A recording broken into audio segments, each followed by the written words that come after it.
ओम शांति। ओम शांति। तो मुझे ड्रामा अनुसार ये आदेश हुआ है और चांस मिला है कि हम कल्प पहले की तरह मिलेंगे और अनुभव सुनेंगे। तो जब हम अपने जीवन को देखते हैं तो हर एक का ऐसा अनुभव है कि बाबा हर एक बच्चे को स्पेशल अनुभव कराता है और हर एक बाबा का बच्चा यही अनुभव करता है कि जैसे बाबा मेरे लिए ही आया है, बाबा ने मेरा जीवन ही बदला है, बाबा मुझी को हर पल मदद करता है। आपका ऐसा अनुभव है? किस किस का है? तो ये भगवान की विशेषता है। और इसीलिए जब मुझे बोलते हैं कि आप अपना अनुभव सुनाओ तो मुझे ऐसा लगता है कि बाबा करा रहे हैं, बाबा की मदद है, बाबा ने सब कुछ किया है और ये हम सबका अनुभव है। फिर भी मैं आपको 2-3 बातें बताऊंगी जो जीवन की हैं। पहली चीज़ जो मेरे जीवन में मैंने अनुभव किया वो ये है कि अगर हम हिम्मत का एक कदम बढ़ाते हैं तो 1000 कदम मदद हमें बाबा की मिलती है। तो ज्ञान मुझे मिला जब हम स्कूल में पढ़ते थे और परिवार जैसे कहते हैं दूसरे धर्म, लौकिक रूप से तो दूसरा धर्म है लेकिन अलौकिक रूप से तो देवी देवता धर्म है। तो हमारे फैमिली फ्रेंड्स थे, उनके घर पर गीता पाठशाला थी, तो वहाँ से हमें ज्ञान मिला। और मेरे जीवन में मैंने देखा कि मैंने जहाँ पर भी हम जाते हैं, जैसे पढ़ाई करी, शहर बदले, जॉब भी करी एज अ बिजनेस एनालिस्ट, तो मुझे हर जगह बाबा के बच्चे और बीकेज मिलते थे। तो जैसे बाबा की एक छत्र छाया थी, बाबा की मदद थी। तो मुझे स्कूल में पढ़ते हुए ज्ञान मिला। और लखनऊ में जो सेंटर है वो है जो दादी गुलजार ने खोला था। जब बाबा ने दादी को भेजा था तो गुलजार दादी के द्वारा वो सेंटर खोला गया था और उसमें मम्मा भी रही है, बाबा भी आए थे और सभी दादियाँ, कई सारी दादियाँ वहाँ रही हैं। और वो बहुत पुराना है, बहुत सिंपल है। तो जब तो यंग थे, छोटे थे तब तो उस समय, और आज से 20 साल पहले तो छोटे थे। तो था तो बहुत सिंपल, ऐसे टाइल्स भी नहीं थे, बहुत पुराना। लेकिन जब हम वहाँ जाते थे तो मेरे मन में ये आता था कि हम यहीं पर ही रुक जाएं। भले मुझे भाषा अलग लगती थी, मुझे ड्रेस अलग लगती थी, लेकिन जो मुझे फीलिंग आती थी कि जैसे यही मेरा अपना है और मैं यहीं पर रुक जाऊं। तो मैंने घर पे आके बता दिया कि मुझे ब्रह्मा कुमारी बनना है। तो हाँ, नहीं, तूफान नहीं आया, तो उसका रिएक्शन थोड़ा अलग था। तो काफ़ी का मैं तो ब्रह्मा कुमारी बनूंगी, मैंने बोल दिया जाके, क्योंकि मुझे इतना अच्छा अनुभव हो रहा था, इतनी अंदर से फीलिंग आ रही थी कि यही सब कुछ है, यही करना है मुझे। तो मुझे बोला, और भी बहुत कुछ बोला, मैं सार में बताती हूँ आपको। उन्होंने कहा जब तुम बड़े हो जाना, अपने पैर पे खड़े हो जाना, तब तुम्हें जो करना है वो कर लेना। अभी तो तुम पढ़ाई करो। और देखो ये ब्रह्मा कुमारी यहाँ तो उठती हैं सुबह सुबह 4 बजे, तुम तो नहीं उठती हो। तो रिएक्शन थोड़ा नेगेटिव था, नेगेटिव मतलब प्रैक्टिकल था। और उसके बाद से मैंने समझ लिया कि अपने अंदर हमें दृढ़ता रखनी है। बाहर बताने वाले जिसको हम बताते हैं कई बार वो हमको समझता नहीं है। तो फिर मैं अपने अंदर की जो भावना थी मैंने उसको क्या कर दिया, शेयर नहीं करती थी मैं किसी से, लेकिन मैं सेंटर जाती थी। और वो सेंटर, फिर कॉलेज में गए तो वो जो सेंटर था ना, वो हमारे कॉलेज के रास्ते में पड़ता था। ऑन द वे वो क्रॉस करना ही होता था, उस सेंटर को आपको क्रॉस करना ही था। तो मैं मुरली पढ़ती थी, सुबह सुबह क्लास में नहीं जाती थी, जब भी अपने समय अनुसार लिखती थी, बाबा के रूम में बैठती थी। लेकिन अब रोज़ बताती नहीं थी कि मैं जाती हूँ, क्योंकि मुझे पता चल गया था कि बताने से सामने वाले नहीं समझेंगे। तो इस प्रकार मैंने अपनी स्कूल के बाद पढ़ाई, ग्रेजुएशन किया।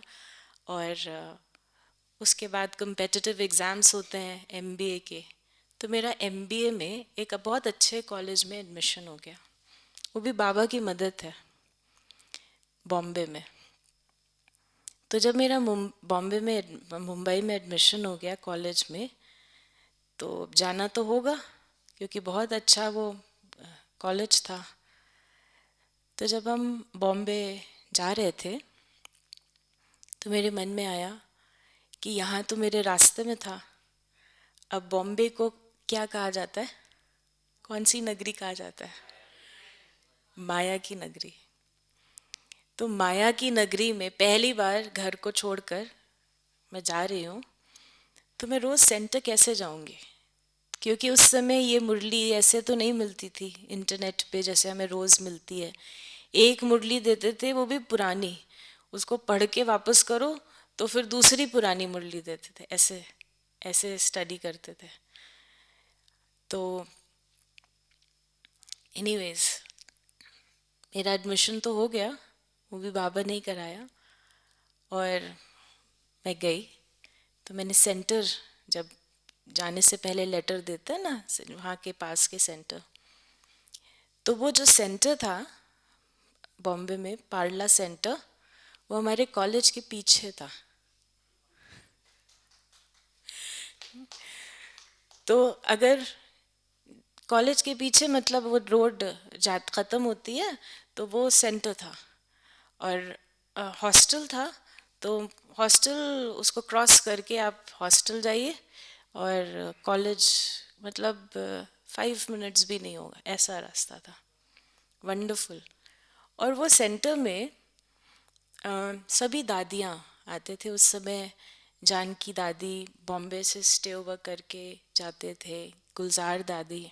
तो वहीं मैंने सभी दादियों से, हमारी बाबा ने हमको चांस दिया कि हम मिलें। और उस समय मुझे पता भी नहीं था कि दादियाँ क्या होती हैं। हमारे को बाबा ने भाग्य दिया, क्योंकि छोटे थे और अब पढ़ाई में भी ज़्यादा थे। तो जब भी मुझे समय मिलता था, क्योंकि पढ़ाई एमबीए की उस समय बड़ी डिफ़िकल्ट तो नहीं कहेंगे, एंगेजिंग होती है, लेकिन सेंटर में बीच में रेगुलरली जाती रहती थी। और वहीं पर सेवा जो भी होती थी, सेवा भी करती थी। तो जब कोई यंग बच्चे बड़े शहर में चले जाते हैं तो वो दूसरी दुनिया में चले जाते हैं, लेकिन मेरे लिए बाबा ने जैसे मुझे और फ्रीडम दे दिया कि प्यार से बाबा के घर में ज्ञान को और सेवा को हम समझें और उसको अपने जीवन में उतारें। और जो एमबीए होता था ना, उसमें भी अच्छे थे। मेरा जैसे इंटर्नशिप होती है ना, तो मुझे सबसे अच्छी इंटर्नशिप मतलब अपना बीच सबसे पहले मिल गई। मुझे बहुत मदद मिली है बाबा की, हमेशा मदद मिलती है। कोई भी बात होती थी तो मुझे कॉलेज हर अपने लौकिक कार्य में भी मदद मिलती थी। और इस तरीके से बहुत सुंदर मेरा लौकिक और अलौकिक चलता रहा। फिर मुझे जब ख़त्म हो जाएगा तो वापस आना पड़ेगा। तो मुझे फैमिली वालों ने बॉम्बे में रहने नहीं दिया, क्योंकि वो बहुत दूर था दिल्ली से, लखनऊ से। तो उनका मन था कि वहाँ नहीं रहना चाहिए, आपको वापस गुड़गांव में, दिल्ली में, जहाँ सब लोग हैं, वहाँ आना चाहिए। तो हमारा लक्ष्य कोई वहाँ रहने का नहीं था, लेकिन ये था कि अगर थोड़ा दूर रहेंगे फैमिली से तो अच्छी रीति से सेवा कर सकेंगे, आगे का जीवन इस प्रकार से चलाएंगे। बट ड्रामा अनुसार वापस आए। तो वापस आए और यहाँ पर मुझे एक जॉब मिली, बहुत अच्छी। हमारा परिवार था, भाई थे और भाभी थी और काफ़ी रिलेटिव्स थे दिल्ली में, तो मैं रहती तो उनके साथ थी। तो मुझे जॉब मिली, बताती हूँ। तो मुझे जॉब मिली एक मल्टीनेशनल फर्म में, बहुत अच्छी मल्टीनेशनल फर्म होती है ना, अच्छी अच्छी जॉब मिली मुझे।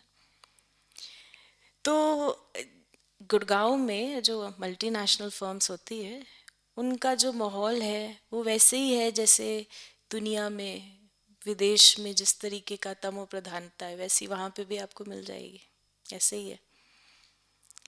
तो जब हम वहाँ गए तो मैंने सोचा, क्योंकि यंग होता है ना, यंगेस्ट जब आप ज्वाइन करते हैं, कि वहाँ पर लोग ऑफिशियल पार्टीज़ होती हैं, मतलब आप बैठेंगे, आप आपको बाहर भोजन पे लेके जाते हैं, कोई ड्रिंक करते हैं, बाहर का भोजन खाते हैं, ये सारी चीज़ें बड़ी साधारण है।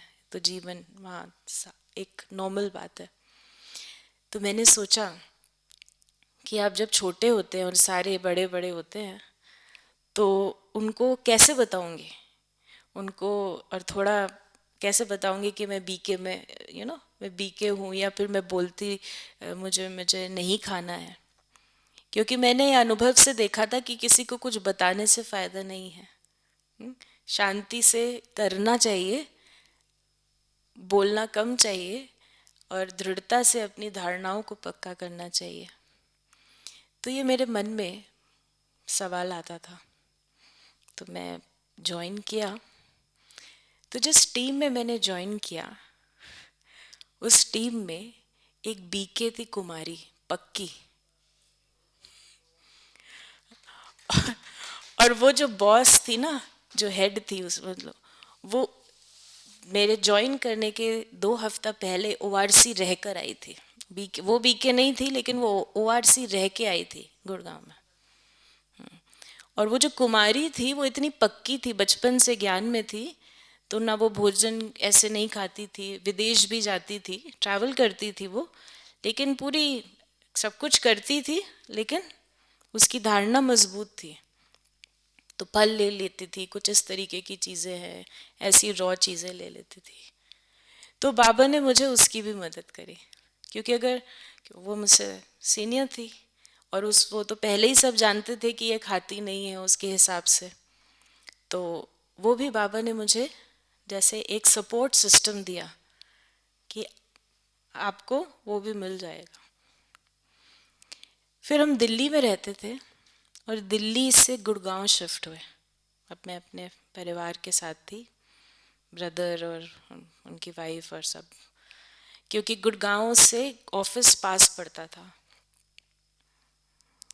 और गुड़गांव में उस समय कोई आने जाने के ऐसे साधन नहीं थे, मेट्रो नहीं थी, ऐसे सिंपल, या तो आप अलग से पूरी टैक्सी करो, या तो बस बस से ऐसे कुछ चलो, वो भी तो कोई ऐसा साधन नहीं था, या तो आप ड्राइव करो। तो जब हम गुड़गांव शिफ्ट हुए तो मैंने सोचा, कुछ दिन के लिए ही, मतलब कुछ दिन दिल्ली में रहे थे, फिर गुड़गांव जब शिफ्ट हुए तो मैंने सोचा, बाबा मैं मुरली और ज्ञान तो छोड़ूंगी नहीं। अब सेंटर रोज रोज टैक्सी करके कौन जाएगा, और इतनी दूर। तो बीच बीच में मैं ज़रूर जाऊंगी।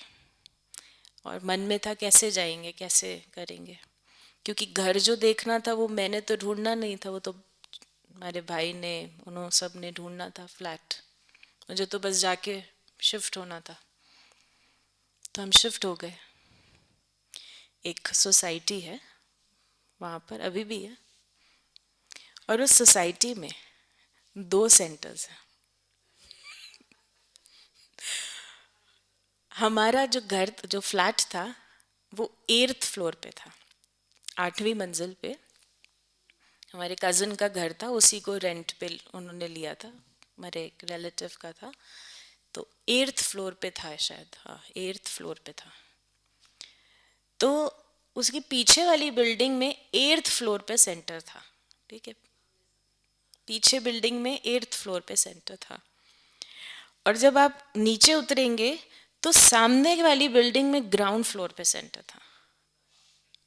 तो अगर मुझे, जैसे सोसाइटी होती है ना, उसके गेट्स होते हैं, अगर मुझे आगे से जाना है मेन गेट पे, क्योंकि बाहर जाने के लिए, तो सेंटर को क्रॉस कर, छोटा सेंटर था आगे, छोटा जो फ्रंट का सेंटर था छोटा था, 1 बेडरूम फ्लैट में वो बना हुआ था, और पीछे वाला बड़ा था, मतलब ऊपर जो डिफरेंट होते हैं ना।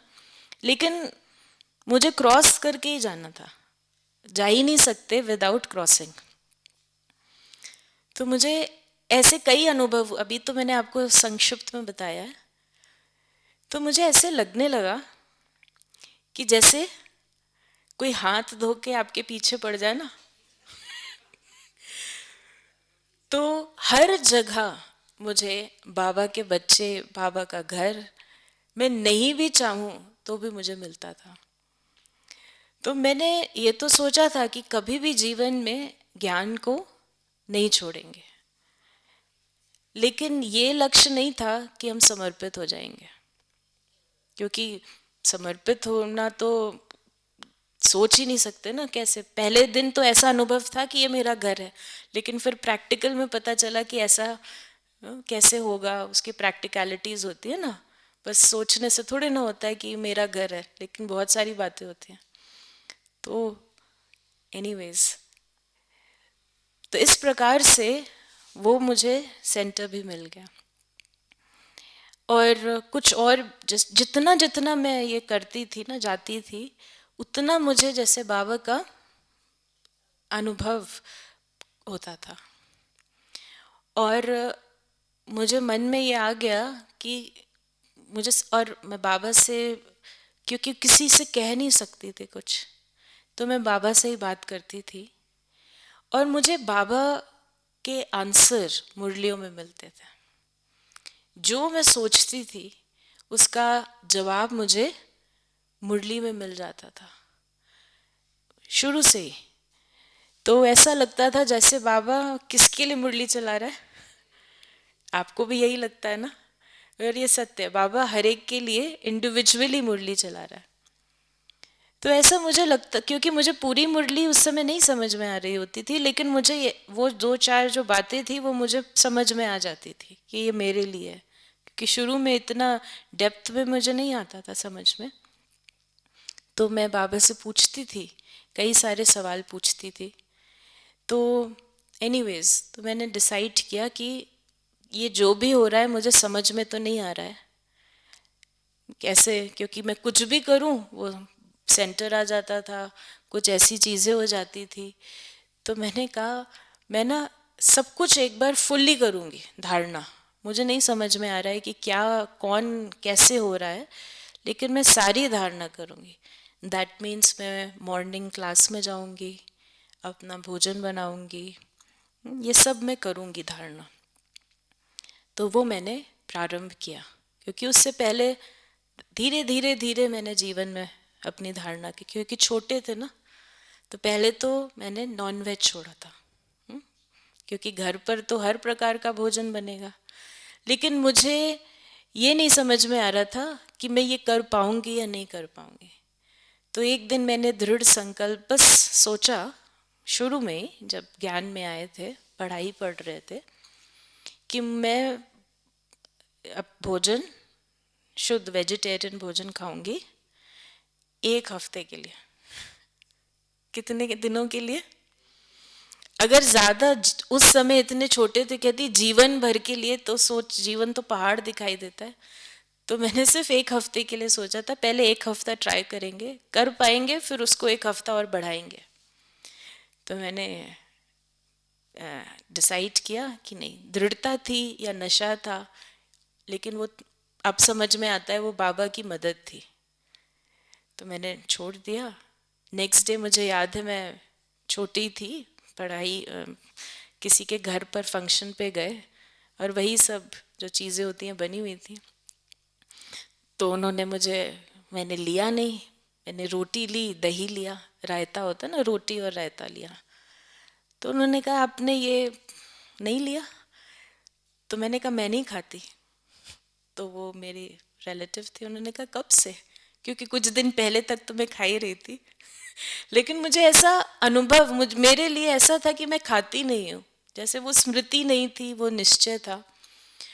और जब मैंने अपना भोजन शुद्ध किया, शुद्ध मतलब वेजिटेरियन किया, तो विद इन 2-3 डेज, 2-3 दिन में मुझे इतनी बेहद का हल्कापन, खुशी महसूस हुई।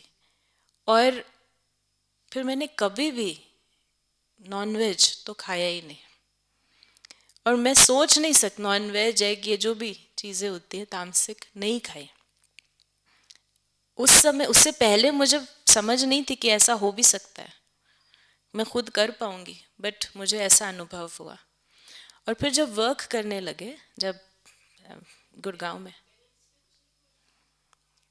नहीं, मुझे अनुभव ये हुआ, बोला सबने कि भाई ऐसा मजाक बनाया, थोड़ा थोड़ा सा टॉन्ट किया, लेकिन मेरी दृढ़ता थी, बाबा की मदद थी, अंदर खुशी थी, किसी ने मुझे फोर्स नहीं किया।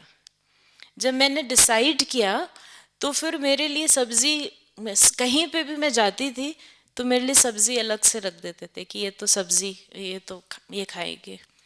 और मैंने देखा जितनी जितनी मैंने कदम बढ़ाया, मुझे आगे से उतनी उतनी मदद मिली। तो जब मैंने वेजिटेरियन खाना प्रारंभ किया तो मुझे वेजिटेरियन के सब ऑप्शंस मिलने लगे, किसी ने मुझे फोर्स नहीं किया। और फिर जब मैंने भोजन बनाना प्रारंभ किया तो मुझे भोजन बनाने के भी सब ऑप्शंस मिलने लगे। तो जब मैं कहीं रिलेटिव के घर के जाती थी तो उनका बर्तन तो पता नहीं, तो वो दूध का बर्तन देते थे कि ये दूध में तो दूध ही बनता है ना, तो शुद्ध है। और किचन दे देते थे कि आपको जो भी करना है कर लो। तो मुझे बाबा की ये मदद मिली। मैंने इससे ये समझा कि जितना जितना हम अपनी दृढ़ता रखते हैं, हम कन्विंस्ड होते हैं, हमारे रास्ते खुलते जाते हैं। कहीं ना कहीं हमारे अंदर डाउट होता है तो वो बाहर भी दिखाई देता है।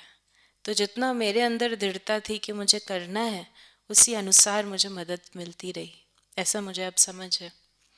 एनीवेज, तो फिर मैंने भोजन बनाना प्रारंभ किया।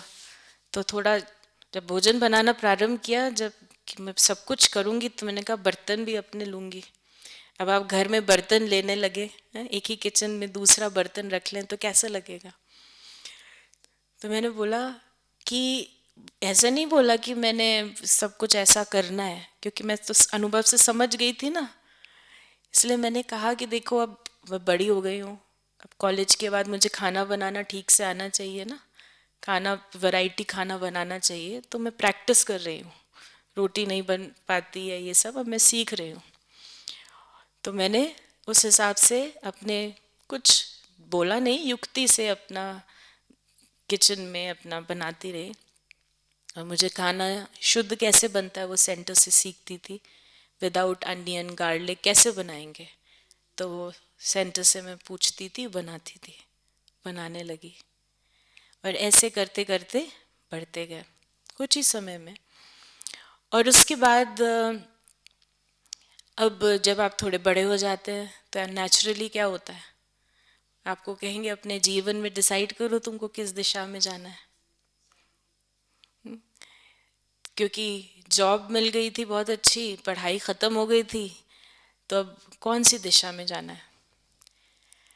तो मैंने, मुझे एक चीज़ मुझे पक्की थी कि मुझे जीवन में पवित्र रहना है। पवित्रता, मुझे ज्ञान तब तक मुझे पक्का था, मुझे ये पक्का था कि बाबा, भगवान, अल्लाह, गॉड यही है जिसको हम दुनिया ढूंढ रही है, मुझे पक्का था। और दूसरी धारणा थी कि मुझे इस जीवन में पवित्र रहना है। अब कैसे रहना है, कैसे होगा, वो मुझे क्लियर नहीं था, क्योंकि कोई मुझे आगे से गाइड नहीं कर रहा था कि आप ऐसे ऐसे जाओ, ऐसे करो। लेकिन ये दो चीज़ें मैंने पक्की करी थी जीवन में। तो जब ऐसे ही घर पर बोला गया, प्रेशर आने लगा, तो मैंने उस समय दीदी से पूछा, दीदियों से पूछा, और उस समय दीदी हमको गुलजार दादी के पास ले गए दिल्ली में, मुझे आज भी याद है। तो गुलजार दादी के पास ले गए, मैं थी और कुछ और कुमारियाँ थी, उनको भी ले गए। तो हम लोग 4-5 कुमारियाँ थी। ऑफिस के बाद में गई थी, तो दादी आए, गुलजार दादी, और मैं बैठी थी और दादी ने अपनी उंगली मेरी तरफ करी। तो मुझे लगा शायद दादी को कुछ दिखा होगा मुझ में, कोई गड़बड़ होगी, दादी तो कुछ भी देख सकती है क्या, मुझी को ऐसे पॉइंट क्यों कर रहे हैं। मैंने सिर्फ सोचा मन में। तो दादी ने एक चीज़ बोली थी जो मुझे याद है। दादी ने कहा था कि ये बन जाएगी, ये जो है ये बन जाएगी। और उस समय ये कोई अनथिंकेबल था, क्योंकि कोई सपोर्ट नहीं था, कोई बैकग्राउंड नहीं था। लेकिन दादी ने मुझे बोला था कि ये बन जाएगी। और उसके बाद दादी से पूछा दीदी ने कि इनको क्या करना चाहिए, इनको सेंटर पे रहना चाहिए, नौकरी सेंटर पे रहकर नौकरी, क्योंकि तब तो हम जॉब कर रहे थे ना, सेंटर पे रहकर गुड़गांव में जॉब करनी चाहिए, क्या करना चाहिए, या ओआरसी पे बीच बीच में आना चाहिए। तो दादी ने कहा कि आपको वीकेंड में सैटरडे संडे ओआरसी में सेवा करनी है, जॉब करते रहना है, और जब वीकेंड होता है, सैटरडे संडे होता है, तो उसमें ओआरसी आना है।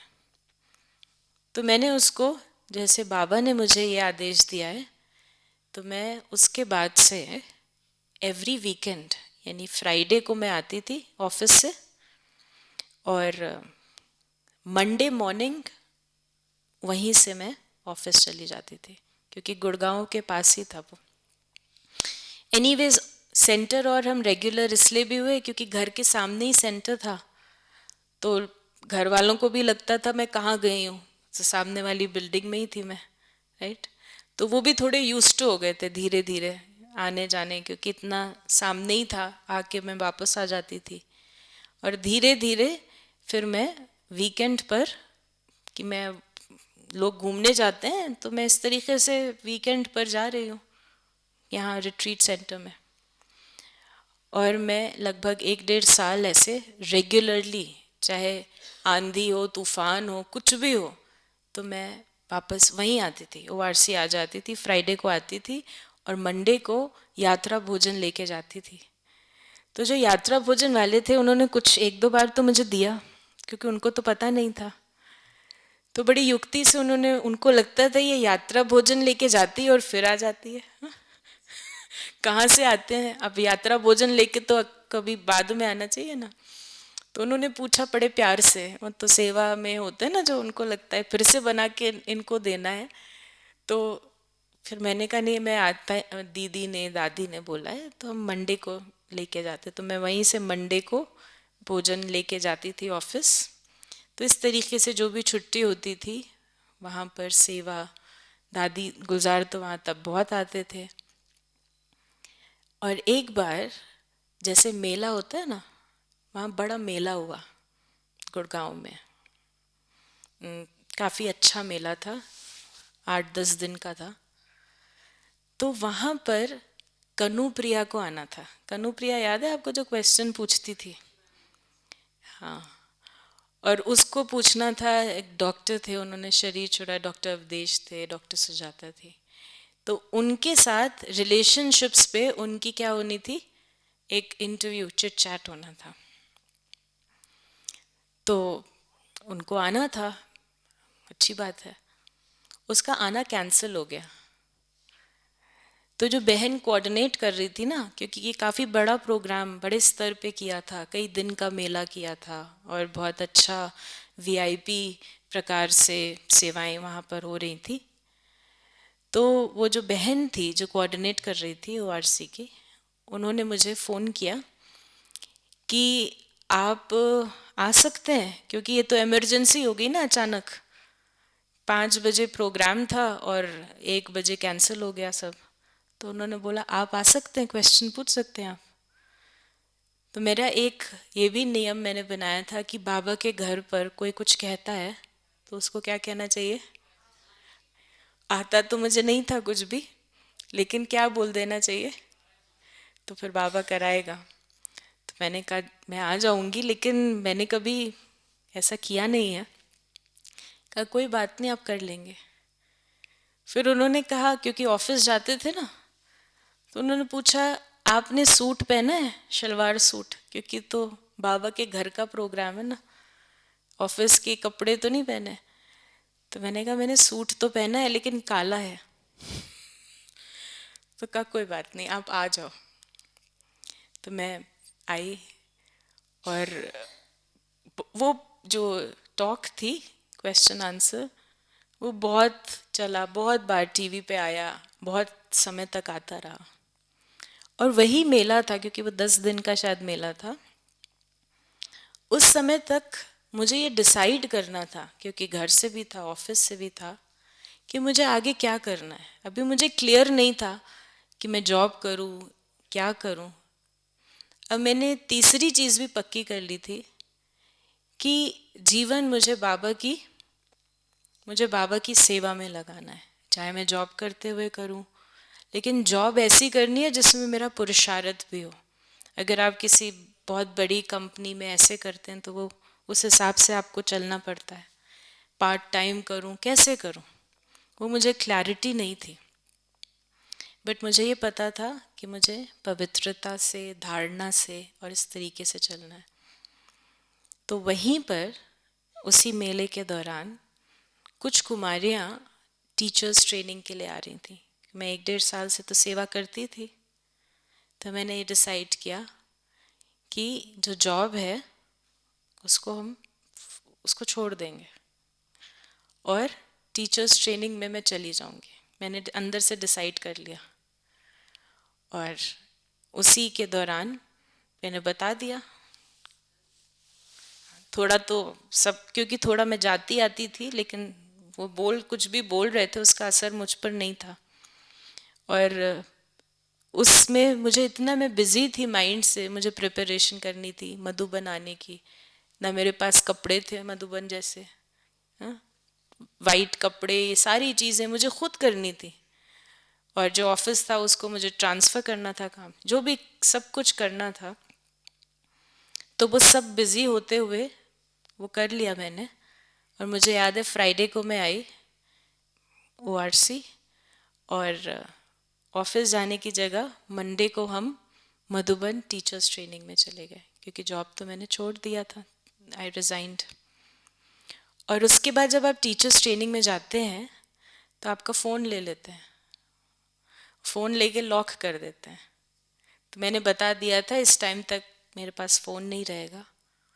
और पूरा मेरा माइंड पूरा क्लीन हो गया वो 3 हफ्ते। और मुझे ये, जब हम वापस आए ओआरसी, तो मुझे ये क्लैरिटी थी कि ये जो जीवन है ये मुझे केवल और केवल बाबा की सेवा में ही समर्पित करना है। और मधुबन से जब ओआरसी आए, सेवा तो करते थे, तो डिसाइड बाबा ने कर लिया। और वहीं पर ही फिर हमारी सेवाएं तब से होने लगी। तो 2013 से ओआरसी में सेवाएं होने लगी। 2-3 मिनट और हैं तो मैं बताती हूँ। अब जब सेवा हुई तो वहाँ बहुत सारी बातें हो रही होंगी घर पर, लेकिन मेरा एक और लर्निंग ये रही कि हमको प्रॉब्लम्स को नहीं देखना चाहिए, ना उनका वर्णन करना चाहिए। हमें ज्ञान पर, योग पर अटेंशन देना चाहिए। तो मैंने अपना पूरा अटेंशन योग पर, अमृत वेला पर, ज्ञान पर दिया। कोई क्या कह रहा है, क्या सोच रहा है, इस पे मेरी बुद्धि जाती नहीं थी। और ना ही मैं वर्णन करती थी, ना बताती थी, ना मैं किसी से शेयर भी करती थी, केवल बाबा से बोलती थी। तो उसका असर मुझ पे पड़ता नहीं था। आई एम श्योर होता होगा, लेकिन अब मुझे समझ में आ रहा है उसका कोई असर मुझ पे नहीं हुआ। और मेरे जाते ही वहाँ पर मुझे सेवा मिली क्वेश्चंस पूछने की। टीवी पे बहुत सारे शोज आते थे बड़ों बड़ों के साथ।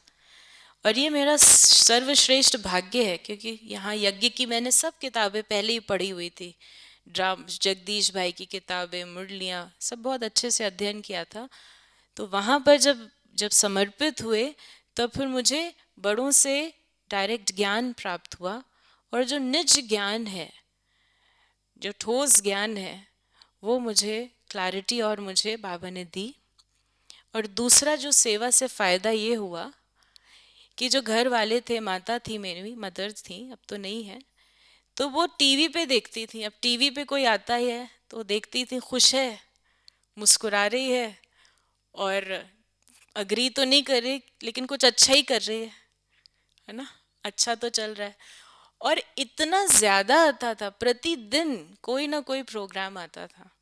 तो मुझे लगता है बाबा ने ऐसा क्रिएट किया था कि वो धीरे धीरे क्या हो गए, संतुष्ट होने लगे कि दिखाई दे रहा है ना, घबराएंगे कैसे जब आपको कोई दिखाई ना दे, लेकिन आप रोज उसको देख रहे हैं, वो भी टीवी पे। तो उनके मन से जो था, एक जैसे संतुष्टता होने लगी। और ऐसे करते करते बाबा आज भी चला रहा है, सेवाएं चल रही हैं, कराने वाला बाबा है। और हम आगे से आगे, बाबा हमको अनुभव करा रहा है कि हमें अब अपने ऊपर अटेंशन देना है। जितना अटेंशन देंगे, जिस लिमिट तक हम बनना चाहते हैं, बाबा हमको उस लिमिट तक बना देगा। अगर अनलिमिटेड बनना चाहते हैं, तो बाबा हमको अनलिमिटेड बना देगा। ओम शांति।